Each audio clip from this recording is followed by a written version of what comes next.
Okay, so I normally start these typing sessions by asking how many of my typing sessions you've seen before. But obviously, you are you are here because I type policed you.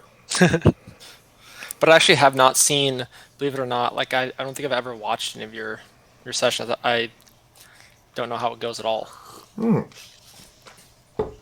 Well, that's helpful in some sense because I don't have to worry about you having heard certain questions before. Then let me start by asking you to account for me a sequence of small, insignificant events from your day, either from this morning or yesterday from the morning. So it'll sound like I got up, went pee, made breakfast, sat down, read the paper. I went out and went to the store to pick up some milk, came back, like insignificant little shit like that. Okay. Alarm went off at 6:30 a.m. I set my alarm for 6:30 and got up, had a sugar-free Red Bull, and then a coffee mixed with chaga. So it's chaga root coffee. Did some work for my part-time job to get prepared for Monday. And then I went to brunch with friends, went to my parents' house to check in with them, set up a car seat after that, and here we Okay. are. All right. Cool. Um, what's chaga root?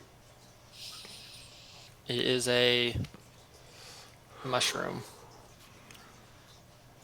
that's supposed to, I don't know, activate your brain neurons firing. It's just, I'm just testing it out. My wife bought it for me.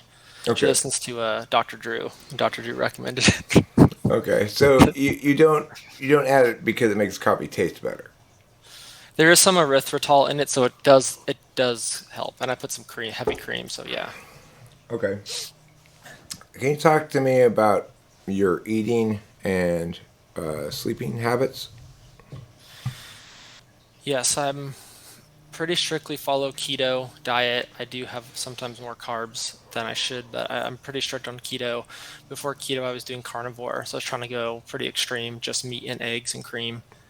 And then sleeping, I always get up before, usually before 6. On the weekends, I'll give myself a break, but usually I'm up like 5:45 or 6, and I'll be in bed by like 10 or 10:30, and I will read at least 30 minutes to an hour before bed all the time.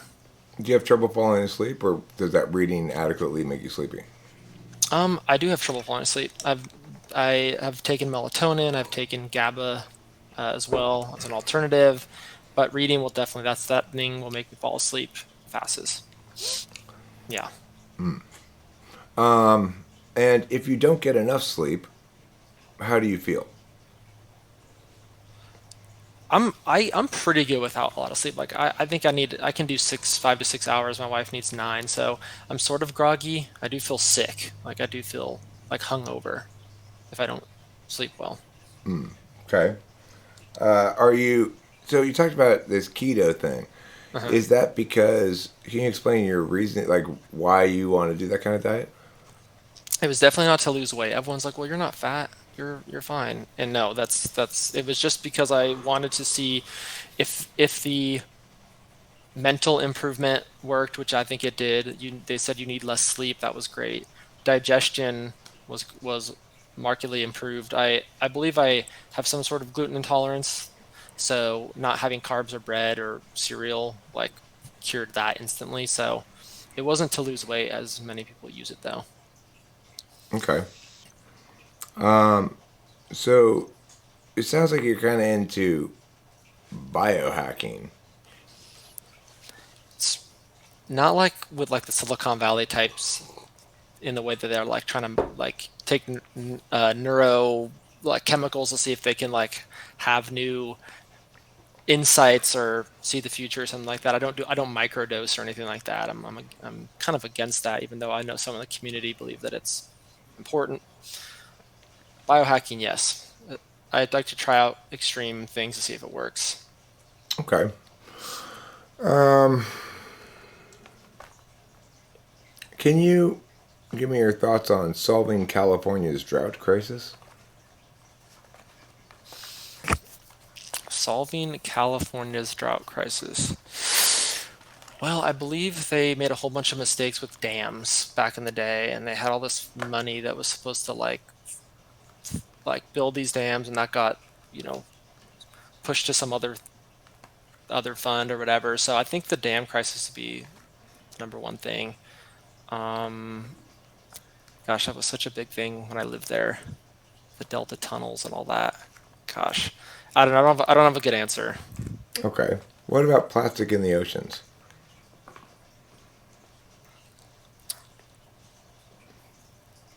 If I just phrase the question like this, how do we attain some solvency of the problem of plastic in the oceans? I don't even, I've like literally never thought about this solution. Like it's never been something I've put one second into thinking about. Maybe we got to get rid of lobbyists that lobby for plastics being like the main way that we make containers. Would aluminum be better? I don't know. Okay. Something like that. Now, what if a person comes to you or with a friend, the friend says, Joe here has a problem. Well, you're Joe, but I mean, just pick a different name. Joe is my normal, like, standard random person name, you know? Let's do it. Bob here has a problem. Bob has too many guinea pigs in his mouth. What what advice do you have for him? Bob has too many guinea pigs in his mouth. Hmm. What's my advice for Bob? Yeah.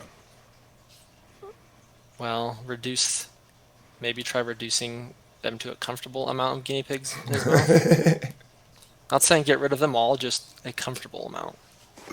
Okay, so the fact that it was positioned as too many guinea pigs suggests to you that there is a correct amount of guinea pigs that is higher than zero.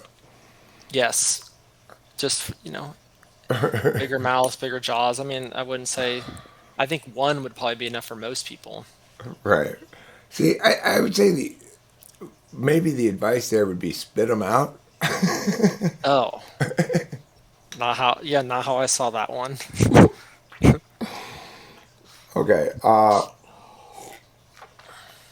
Let's say something breaks around the house, like toilet is running or doorknob has come loose, jiggly, something like that. Do you fix it? Did your wife fix it? Do you hire somebody to fix it? Something else. The first thing I'll do is look up a YouTube DIY video, and if it is something that I can do and I'm confident that I won't like destroy the door or the plumbing, I will try it. Um, but there's definitely a certain point where it's like I know I can't do this. Hire somebody.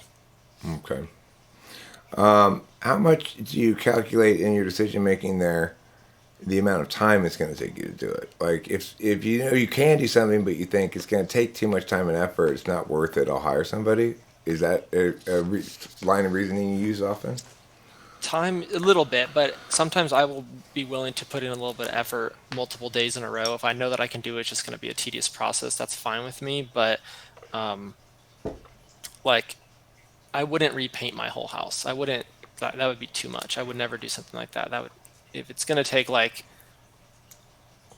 a little. Yeah, I don't know how to calculate. There's no clear like if it takes me longer than 5 hours, I'll hire somebody. It's not. It doesn't work like that. Okay.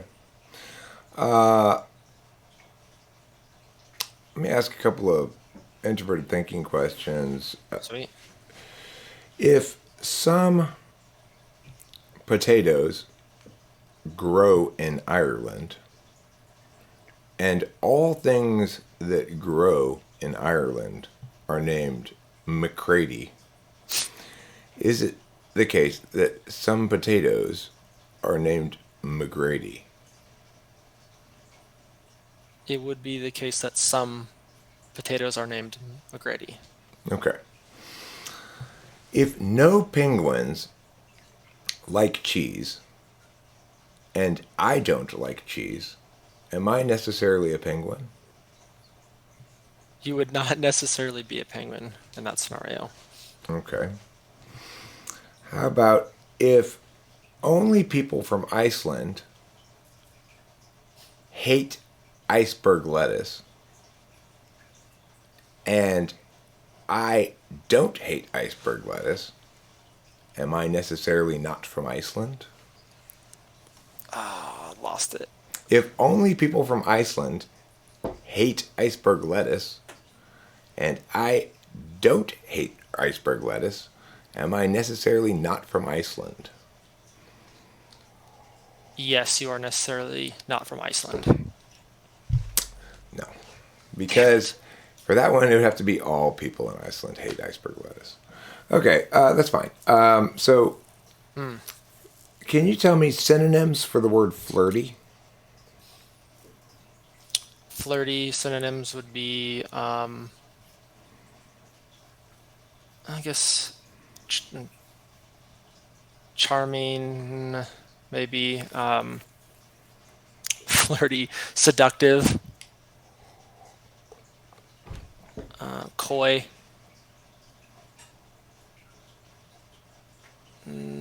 touchy, or forward. That's that's quite good. That's not an easy word to come up with synonyms for. How about mischievous? Synonyms for mischievous. Maybe like clever, like devilish, or sneaky. There's got to be a better one in there somewhere. Mischievous. No, Okay, that one's harder. it's a tough. Yeah, it's a tough one. Can you? Let me see here. Okay, well, can you talk to me about media you consume this when you're not learning anything from it? And it's just for Oh entertainment. yeah, totally. Watch a lot of old sports highlights from back when I used to watch sports. I watch a lot of fail videos, just random people getting hurt, falling down, being dumb, stuff breaking. Watch a lot of idiot drivers crashing into stuff. Actually, I do learn how to be defensive driving that way, so scratch that one. And I'll just watch a lot of random like podcast clips that are not educational at all. Okay. Do you have any interest in celebrity news?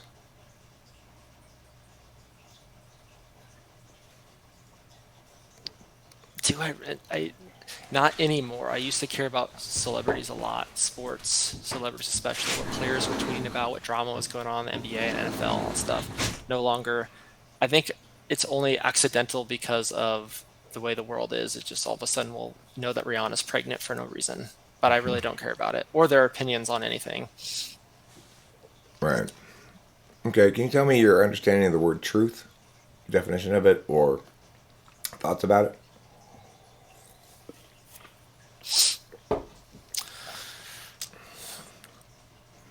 Oh man, that my definition of truth. I feel like it'd just be like the most extreme version of reality. Like outside of your anyone's like propaganda, anyone's perceived notions of what they feel it might be, or any sort of propaganda. Yeah, I think just the stripped bare what the thing is outside of people's interpretation. Okay. So, are there truths that aren't expressed in words? Oh, totally. Yeah, like the idea of like synchronicity. You can't really like I don't think you can define it and or you cannot measure it. You cannot be like, well, this is like we can prove this thing is this. Is that what your question was? That's how I heard it. Well, sure. I mean, like, people use the word truth in variety of ways. Some people might say, wow, this song is very true. Right? Some people might say, this this this coincidence of events speaks of a larger truth from the universe or something, Okay. and what it wants. And some people might treat truth as a status you afford to statements. Statements are either true or false or have no truth value. The Okay. statement, I am currently at the supermarket, is false. The Right. statement, silence is golden, has no truth value. And the statement, I am currently talking to Joe, is true. Oh, okay. So are you saying, can I give you an example of one? I'm basically asking what what's your relationship when you read things and encounter information in the world that causes you to afford it a status of truth, and how important is that to you, and or do you think that that's kind of missing the point or something, you know? No, no, that's a great question. I do think I run it through the filter of like, does this make sense outside of the like the catchy rhyme or something like that? Like if for some reason, like there's certain phrases that we say that have no value, though we say them all the time, but I don't know if it's like it's an idiom type thing. I don't know. Like some people will say things like, diversity is our strength. They'll just say that, and you'll go, "Huh, yeah, that makes sense." But then you're like, that just has a like thematic marketing theme to it, but it doesn't have a like a tangible to me truth to it. It's called collapse into, or society's collapse into metaphor. Right. I noted the other day that in California we've got a huge public information campaign telling people to save water, and we've Yeah. got a population full of people thinking they're saving water, and none of these people are seeming to have any awareness of the fact that that is not saving water. What they mean is use less water. Yeah. Saving water would be putting a cistern up and collecting water and saving it. Yeah. Okay. And so the very meaning of the word save is sacrificed for this metaphorical Oh. desire to get everybody on board the general concept of water's important. We're going to sacrifice the meaning of any specific words to do so. Okay. I feel you. Okay. So, I don't know, I just thought No, it's good. I'd mention that. So, what about your taste in music? Can you talk to me a little bit about that? Do you listen to much music? I do. I've pretty much been shuffling between Americana, like Southern, like dark Americana. I think you call it like whiskey country, um, like old Hank Williams, but then like new sort of like indie country stuff, and then I'll do listen to a lot of Leon Bridges, who I think is like one of the best like new artists that sounds old but is new, like probably my age. And then I'll just listen to some sludge, like stoner metal. It's pretty good stuff. I see. Yeah. I was struck with your dark country thing. It's like Judy stole my horse after I paid for her abortion. Yeah, it's Judy stole my horse after I came home drunk because Mama died. Type of deal. Okay. It's just the sadness of like living in Appalachia and like everyone's kind of like lives this depressing life and everyone's hooked on something and yeah. She's a honky tonk woman and anybody's girl. Have you ever heard Pretty that much. song? I haven't, but it sounds like it could be in a bunch of different songs. It's all about this woman who wasn't happy in her marriage, and now she's a drunk, a barfly, Oh, but okay. she's, and yeah, I gave you Who my sang it? love and you threw it away. Who I is it? uh I I don't know, but I bet if you Google honky tonk woman but anybody's girl, or honky tonk something like that, it's on one of my playlists. I could figure it out, but it'd take a little second. Brothers Comatose? No, it's let me look it up. It's on my It's memory lane playlist. it's not um Rolling Stones, is it? No, it's an old country artist. Let's see here. I'll find it in a second. Memory lane. Hank Thompson. Let's see. Anybody's Girl is what it's called, and it's by Hank Thompson. Thompson. You're right. There it is. There it is. Okay, I just found it. Yeah. You're right. 1959. Oh. So Yeah. So that's that good stuff. I like that stuff too. Yeah. Okay, cool. Do you have any creative outlets like writing, playing music, acting, dancing, sculpting, painting? I recently, in the last like 2 years, I've been making like posters and T-shirts, MBTI art through Canva. It's just pretty much as good as it gets for me. I used to do some choir in high school, but I do admire the digital creative design, so I've been really dabbling in that, and that's been flexing certain parts of my persona that I haven't really got to use before. So mostly digital art, editing, stuff like that. Okay. Do you see yourself as somebody who knows first, acts first, reacts first, or decides first? No, so knows first, decides first, acts first, or reacts first. Yeah. Oh man, I think I would be between like react and decide. Okay. Can you give me an example of a time when you had to make a decision and consider multiple factors and walk me through the process by which that decision was made? For example, I don't know if you don't need an example, just go ahead and answer No, the give me an question. example because there's only I couldn't think of one right off the top, but give me an example. Okay, so for example, I, I there's I got a new back tire on the back of my car, Okay. and it's even though it's brand new, it's very slowly leaking air.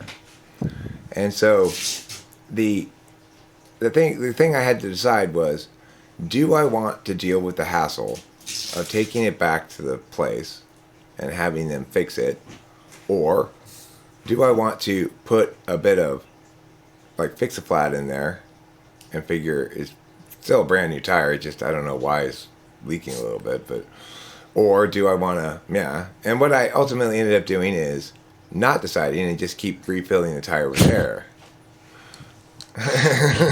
Okay, that's a totally not different example than I was thinking, but okay, that would be very frustrating to me because both options are not good. Um, I would say when I moved from out of California and picking a house and the factors that led to like what was actually the most important thing was it like we debated on like do we want to be in this school district, but wait, why do we want to be in this school district? Because if we have kids someday, we're not going to be in school for like 15 years at that high school, even though the high school gets like low grades. We could move before then, so let's maybe not make that the number one consideration. And like, do we want to be on a court? Do we want to have a basement? So ultimately, like I decided that I needed to have a basement. It needed to be a certain amount of square feet, and it needed to be like on a court. That's how So like we narrowed you it like down a to those things. cul-de-sac, you mean? That yeah, cul-de-sac. Yeah. Okay. And were those criteria sufficient to narrow your options down to a manageable number of options? It was, yeah. We live in Tennessee, and there are a lot of basement homes, but not enough where it's like if you do a Zillow search or whatever, a lot would come up. That it would like it really narrowed it down. Like maybe one or two per week would show up. So really define the criteria easily there. Okay, cool. Can you break down the task of taking out the trash into exactly 5 steps?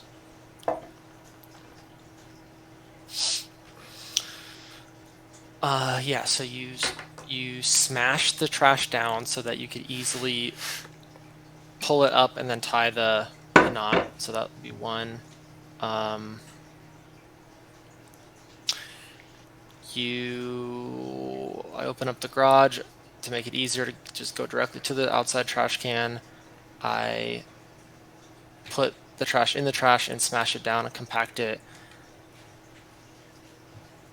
come back in, close the garage, and then replace the new trash liner. Smash it down, open the garage, get it, put it out in the garage. No, put it in through the garage to where the to outside. Okay. To outside. And then what? Come back through the garage, close the garage door, and then replace the new liner. Okay, yeah, that's 5 steps. Were you very aware of what step you were on as you were doing that? No, it was like a real exercise to be like, is there even 5 steps? Okay.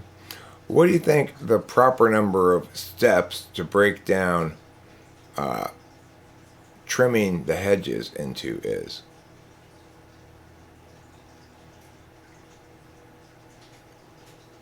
I would say 4. 4. Okay. And why is that preferable to some other number of steps?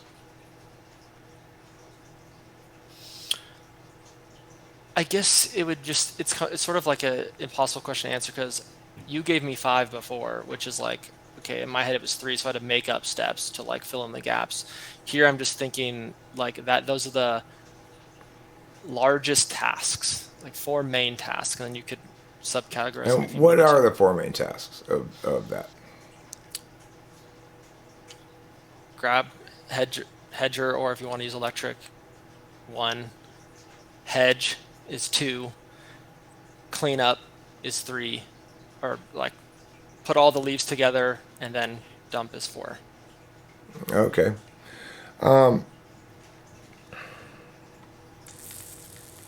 Interesting. So now I want to play a game called, well, that's why they always say, miggity, miggity, meow.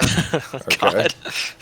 So I'm going to tell you a little story, and then you're going to tell me a saying. That can be an actual old saying, like, well, that's why they always say, The like, early bird gets the worm. yeah, like that. Or it could Okay. be one that you make up that sounds like an old saying, but would be appropriate for this. Oh, I gotcha. Okay, Okay. that sounds fun. So here's my story.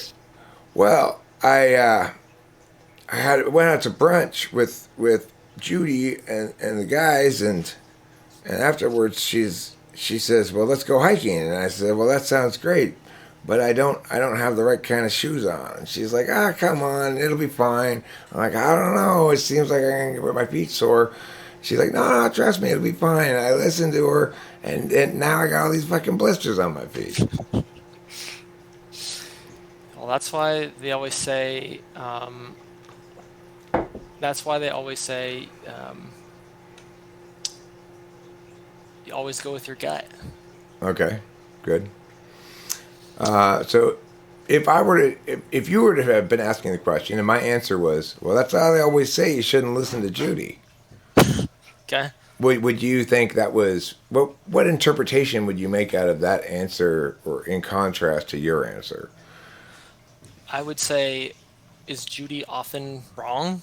Is she all wrong all the time? So much that we have an inside joke about her, or am I missing like some sort of pop culture phrase from a movie that's Okay, like I'm on the outside now? I don't get what they're saying. interesting. Okay, so in other words, you'd want clarification as to why they're giving you such a particularist old saying. Yes. All right. So, what was I just gonna? I was gonna follow up with something here. Let me see if I remember. Kind of lost my train of thought. I probably need to pull a bonger, but you'll just There you go. give No. me 1 second here. I'm gonna mute right here so I don't blast your ears out with the torch.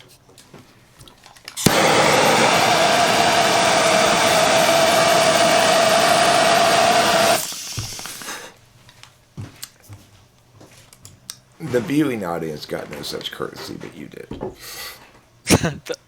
The who? The Oh, viewing, they won't. Okay. they'll be able to hear the torch, but all right. So you're an interesting one for sure. Oh, can you Well, let's try this approach first. Can you Sure. show me without using any words, just with your acting skills and your face? Show me coquettish. That's pretty coquettish. Okay, now can you say the following sentence first, seriously, and then sarcastically? Oh, this option will be a great addition to the meal. So this option will be a great addition to the meal. Um, oh, this option will be a great addition to the meal. That's sarcastic. Okay, now say it's serious. This option will be a great addition to the meal. I'm convinced. I am convinced, sir. All right, interesting. Can you talk to me about what it means to be a team player?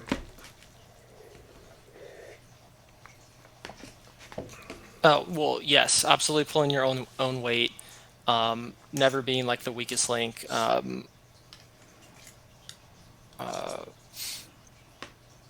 like sub, not withholding information that might help someone else out, do their job. If you know something that you've learned something, you don't share it. That's not being a team player. Okay.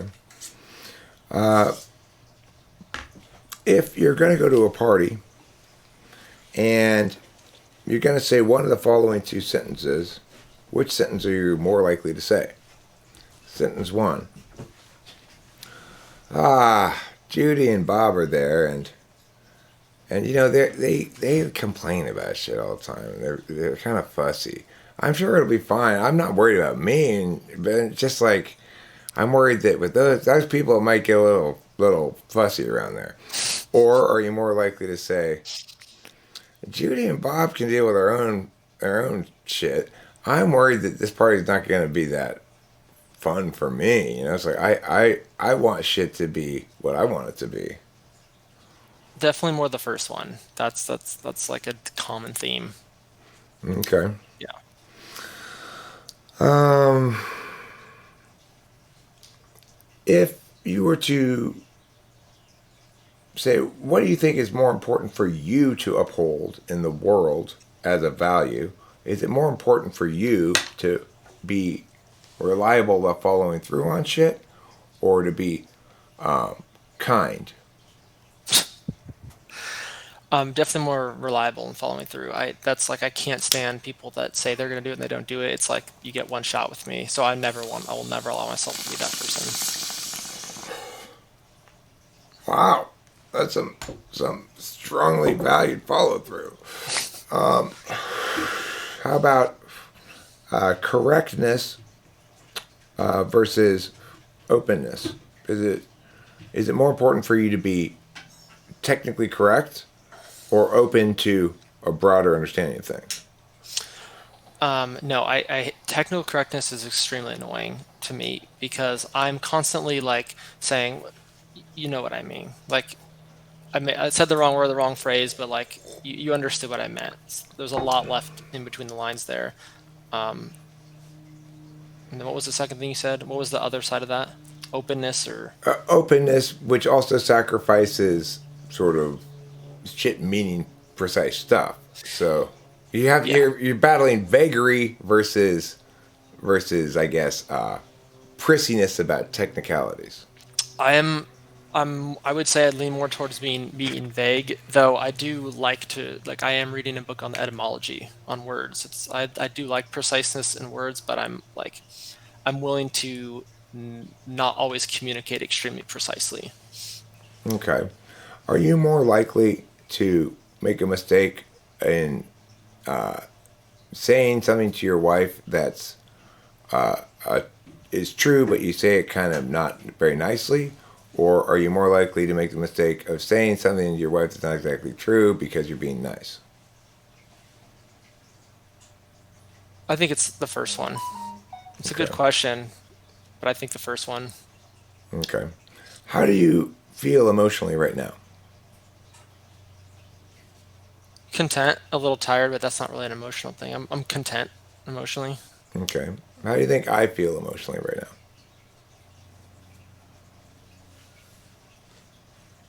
How do I think you feel emotionally right now? Um, Even keeled. I don't think you, at least you're not giving away any signs of like anxiety or extreme calmness either. Yeah, I find you interesting, curious. I'm not. I don't have. I'm not like lock. It a lot of times at this point in a session, I'm like, okay, this guy's a meow, and I'm just gonna continue doing all the things, and yep, one after another, they keep confirming you're a meow. That Hmm. I'm not there with you at all. So, Okay. so and that makes this more interesting to me than say, like if I type an ISFP, I probably have them pegged in 20 minutes, and then I got to kill 40 minutes, and they don't Oh, provide anything in there into the conversation. So okay. those are a little dull. Okay, let's see. What's more important? Talk to me about how nostalgic are you, if at all? I think I'm pretty nostalgic. I mean, I kind of mentioned I do like watching, I will watch the same movie clip on YouTube over and over, from like a movie that I like, or, I'll watch a lot of old, I'm from Sacramento, so I watch a lot of like Sac Kings in the 2002s, when they had all the best players. So I'll watch those highlights again, but I don't think about it as like, oh, that's my childhood. I just like, I like those memories. I don't think I assign it to like better times. I don't, It's just like you know. Cow Palace, baby. Yeah, it was that. It was the cowbell and all that. So like that it's just like a nostalgic time for when sports were pure. Okay, so a lot of your memories of your past that are positive are maybe memories of going to, watching, or participating in sporting events. Yeah, it was more watching. I didn't actually like going to games. It was not a good experience.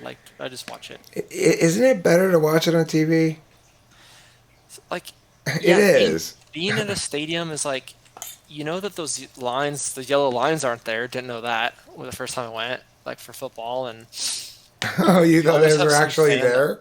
You thought those were actually just on the field? you're just well, if you've never seen football, you just there it is, Yeah, but it and then keeps you're like, oh, moving. let's Anyway, regardless, just that just that's funny. I like that. I appreciate that.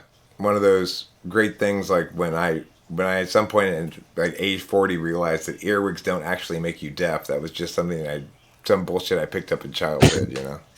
yeah, and like those things are just like weird phenomena. That's like, yeah, that's it's like if you've never experienced it, even I don't know what I'm saying, but it's also like going to a sporting event sucks. Like going to the bathroom is like a huge line. People are rude to you. You actually don't, believe it or not, don't sit at the 50-yard line. You sit like up in the corner. It's like, well, that sucks. Yeah, You unless know. you're super rich. Yeah, true. Okay, cool, interesting.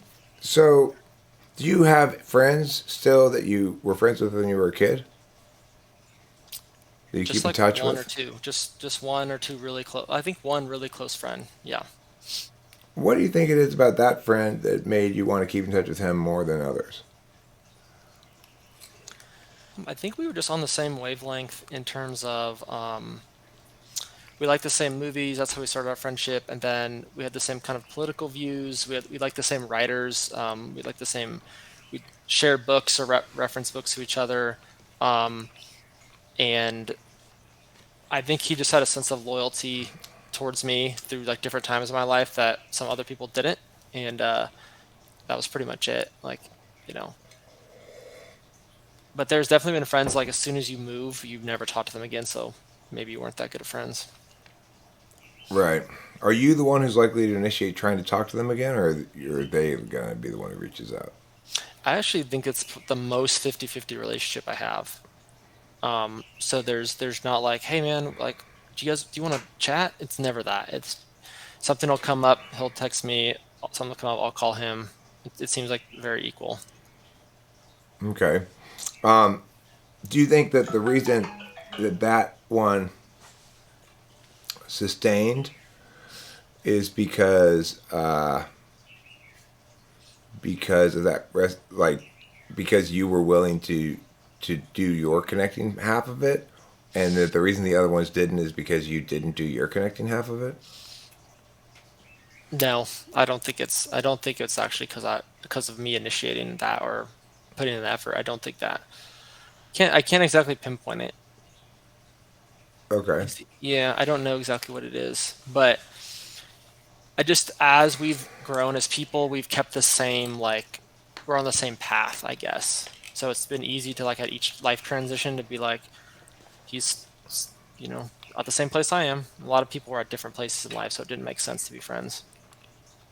Okay. Now, you mentioned already before not following through on something, but can you come up with something else that makes you lose respect for somebody? Oh, just like NPC responses to anything. Like, hey, what do you think about X situation that's going on right now that everyone's talking about? And it's like whatever just boilerplate response you have. It's like, oh wow, that sounds like you really did your research there. Like that's typically my response to people.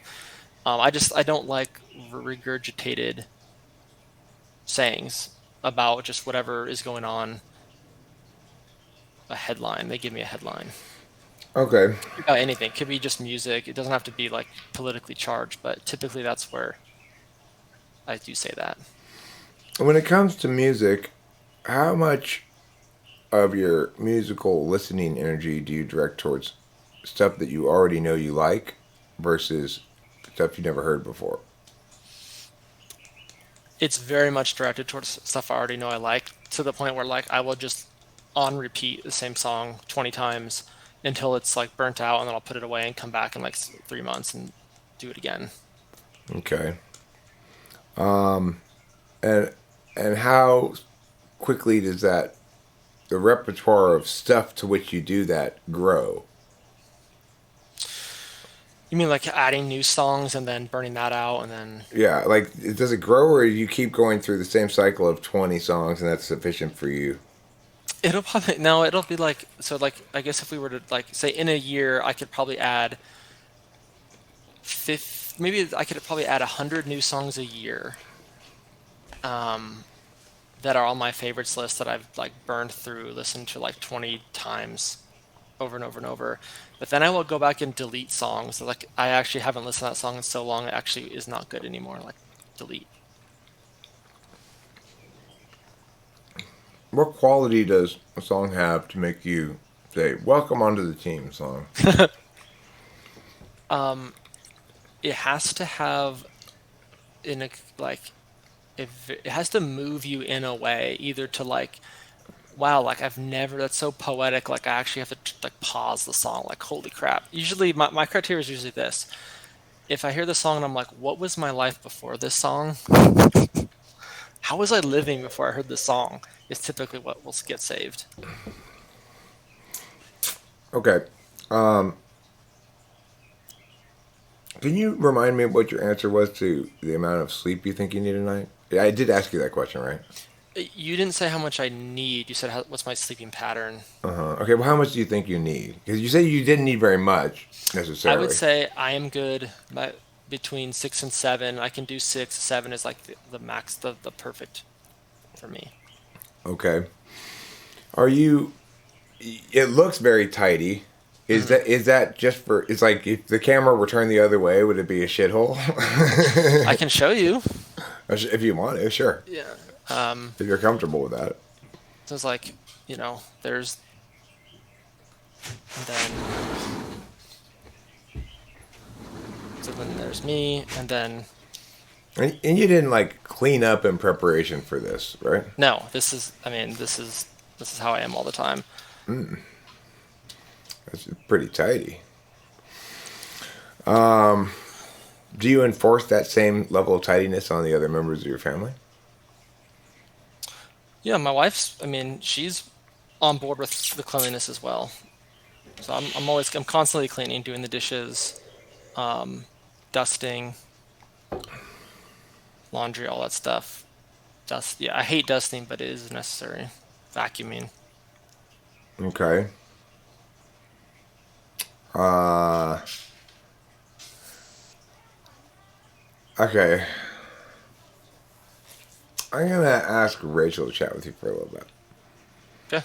and ask her to ask you about, I guess, your social engagement style with people as a starting spot. And Okay, sounds good. let me move this table up where I live. Is it cooked enough? Is it chicken Yeah, it's fine. It's good.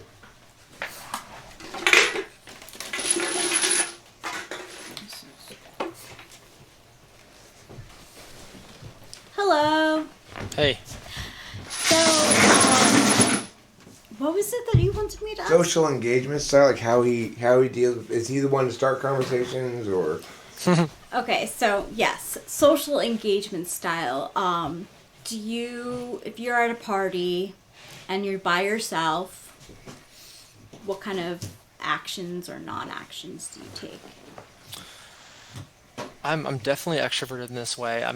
My wife says that I'm extremely good at icebreakers. So like I am definitely that is one of my skill sets is icebreakers, finding out like trying to find an instant common ground just so that like, where you work, where you from, like movie, something like just so we can start talking about something and then use that as sort of a way to leverage maybe other introductions at a party. So, what is one of your favorite things to talk about with the icebreakers? Um I really like to know what people do, like what is their career? And then I'll also ask them, okay, so what would you do if you were to start your own business? Because as someone that's kind of gone from corporate to starting their own business back to like a corporate role, I always like to know like, well, obviously you wouldn't do this if for your whole life, right? And I get to know them better because you can, when they tell you what business they would start, that's when they start to open up. And I think it builds good rapport.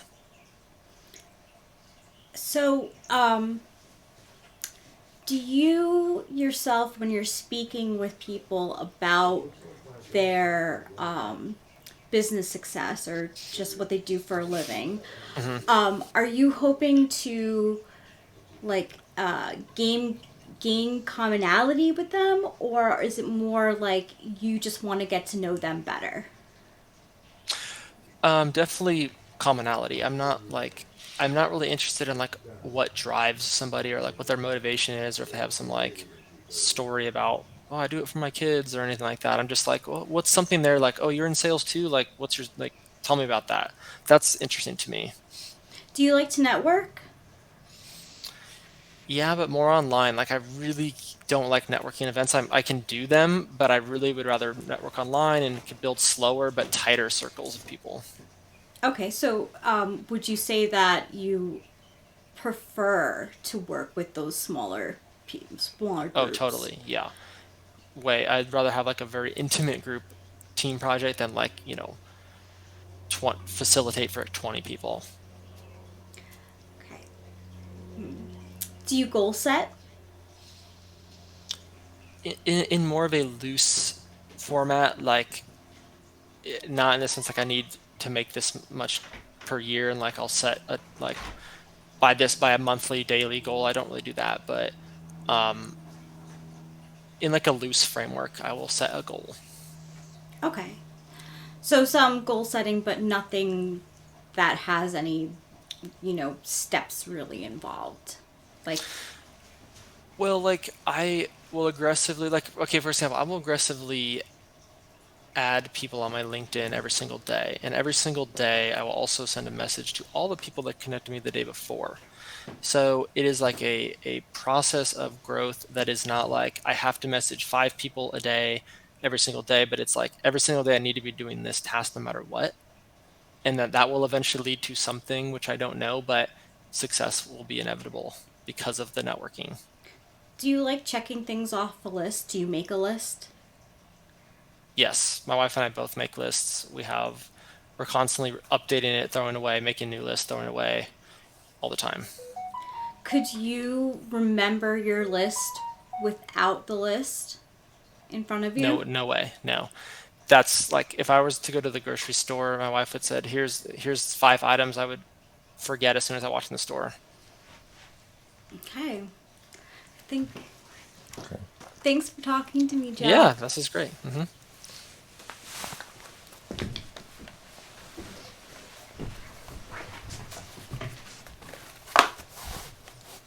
Okay, I'm going to mute here for a second so I can talk to Rachel for a second. Okay. All right. What do you think?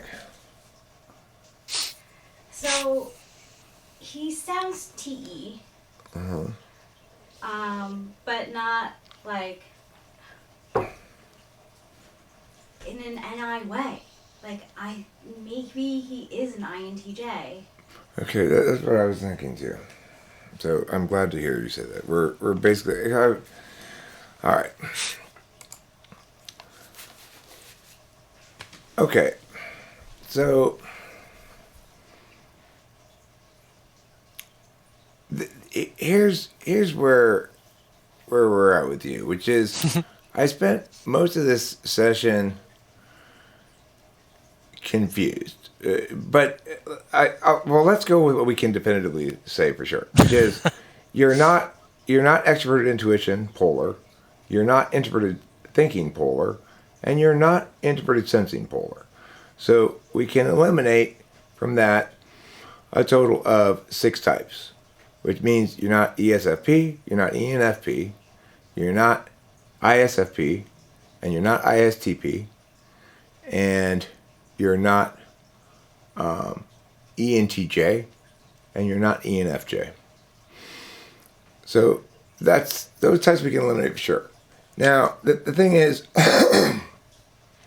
you technically passed my FE polar test, but I only really have 3 polar tests that I treat as definitive, which are TI, SI, and NE. So even though you passed my FE polar test, which would, if it were definitive, eliminate INTJ and ISTJ, I have never treated it as definitive and don't think I should for good reasons, which is it's mushy, the results on it. Some FE polars genuinely can't do sarcasm, genuinely can't show me any kind of FE shit with their face, but some can. So it's non-definitive.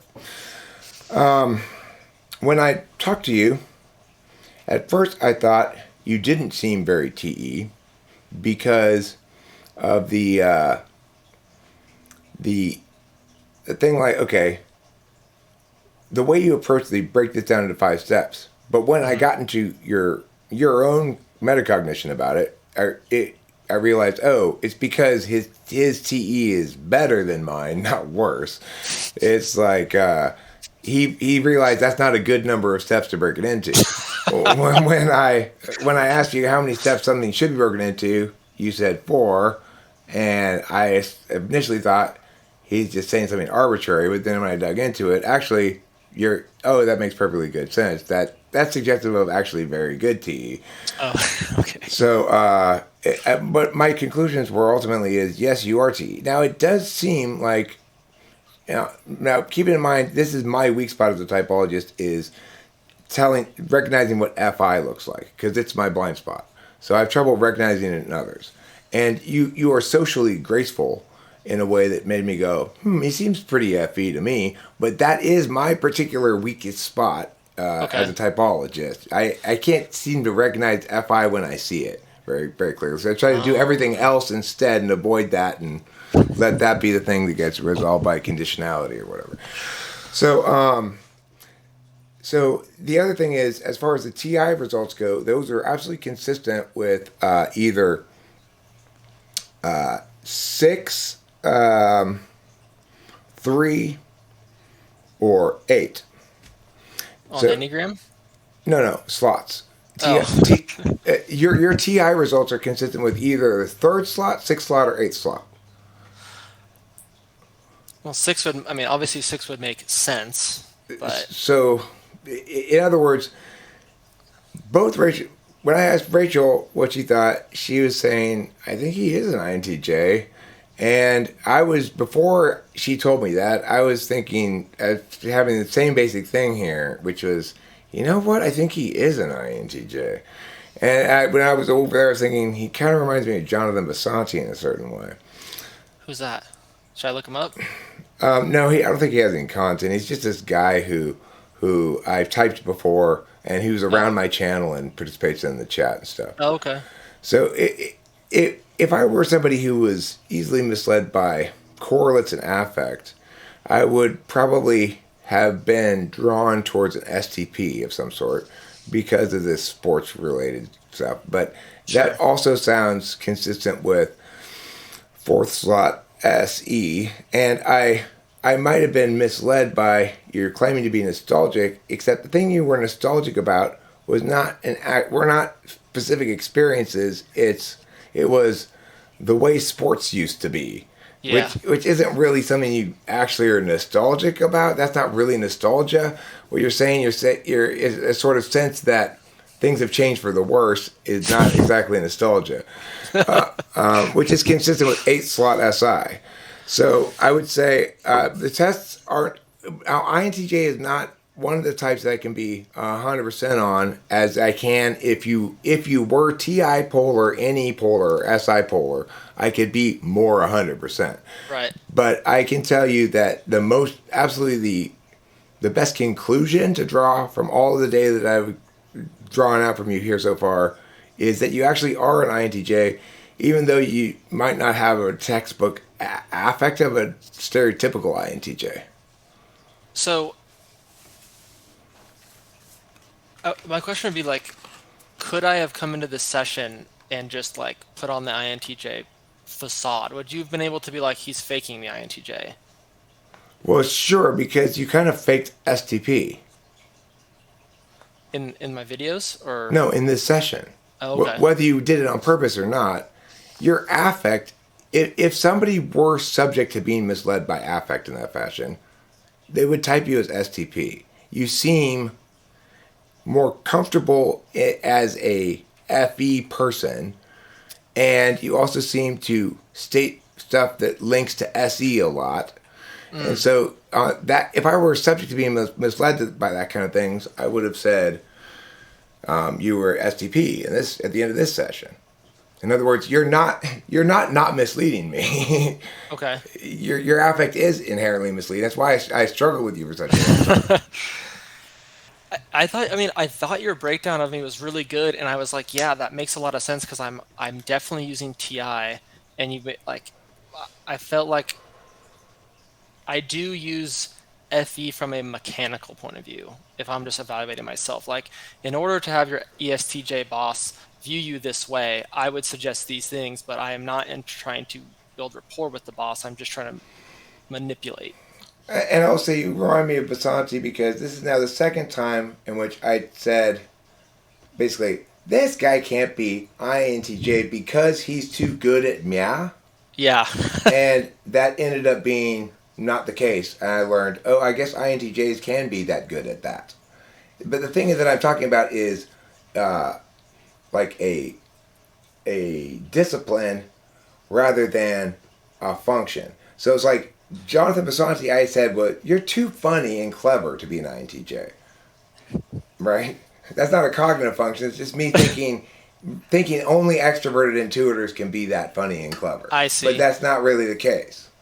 Well, you also said, which I thought was hilarious. I had to like pause. I was dying. It was this is too well thought out for an INTJ, which just makes a lot of sense. It does. Because INTJs are holistic in their conclusions a lot of times. They get frustrated sometimes that what they know to be the case and know also to be irreducible, that others are requiring, that others are asking of them to provide a reducible form of it, right? So when you do provide a good reducible form of it, I go, that's not very textbook INTJ. Normally an INTJ is going to show some level of frustration at people not getting the fact that some parts of this thing are synergistic and can't be reduced. You did make a point though, like that's editing. That's my editing, just making it seem like, wow, that's just like so concise. And I'm like, if you only saw the other parts, you would be like, well, this is clearly not very well thought out. It's edited nicely. Well, the good news is what really matters in any sort of type police encounter is that our brave men and women in blue make it back home safely. That's true. And we Back to did. blue. And we really do feel bad that you had to spend the night in type jail. But the important thing is that we didn't get hurt on the job. That's true. My prison experience wasn't very nice, but that's, whatever. Okay, well, I gotta say, the first big chunk of this, I thought, oh shit, I'm gonna have to tell this guy he's not an INTJ. But the more I got into it and actually, your first answer suggests yeah, but when you ask, okay, well, why that answer, it reveals the opposite a lot of times. I like the questions. You do a really good job on that. I was actually. Do you remember Michelle Mayfield? No. Okay, she was typed by you before. You typed her INTJ as well. She said that I should. She saw your type list and said you should really do a session with Eric. So I took her advice. So Yeah, I guess I'm a better typologist than I am a type policeman. well, yeah, you did a good job and it was fair. I think some people think you're unfair, but I appreciate the fairness and the digging in, not just superficial. So appreciate that. All right, well, cool. So are you still cool with me publishing this video? Totally, yeah. I thought it was great. All right, cool. I'll put it up shortly. And thank you so much for your Thanks, Eric. business. Have a good day. All right, be good. Bye.